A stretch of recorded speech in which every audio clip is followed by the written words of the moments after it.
வணக்கம் friends, welcome to my channel.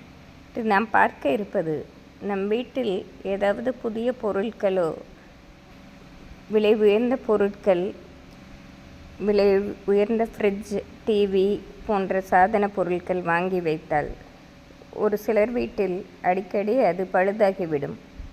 அவர்கள் மாற்றிக்கொண்டே இருப்பார்கள். இப்படி அனைவர் வீட்டிலும் எந்த பொருள் நாம் புதிதாக விலை உயர்ந்த பொருட்கள் வாங்கி வைத்தால் அது வீட்டு உபயோகப் பொருளாகவும் இருக்கலாம், நாம் சமையலறையில் பயன்படுத்தும் பொருட்களாகவும் இருக்கலாம், ஏசி போன்ற விலை உயர்ந்த பொருட்களாகவும் இருக்கலாம். எது வாங்கினாலும் நாம் குறைந்தது ஒரு 41 நாட்களுக்காவது வீட்டில் பூஜை செய்யும்போது அந்த வாங்கிய பொருட்களுக்கும் சந்தனம், குங்குமம் வைத்து நாம் ஊதுபத்தி, கற்பூரம் காண்பிக்க வேண்டும்.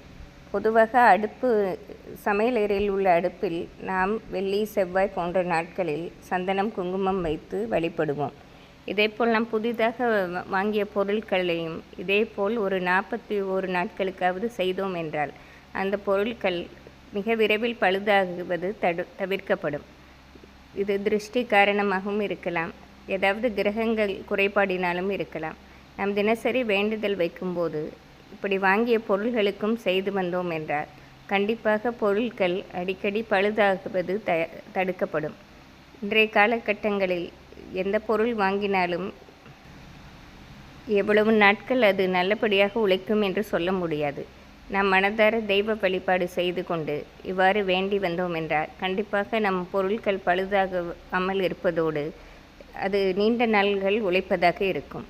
நாம் வாங்கும் செல்ஃபோன்களுக்கும் இதே முறையை பயன்பற்றுவது நன்மை பெற்று தருவதாக இருக்கும்.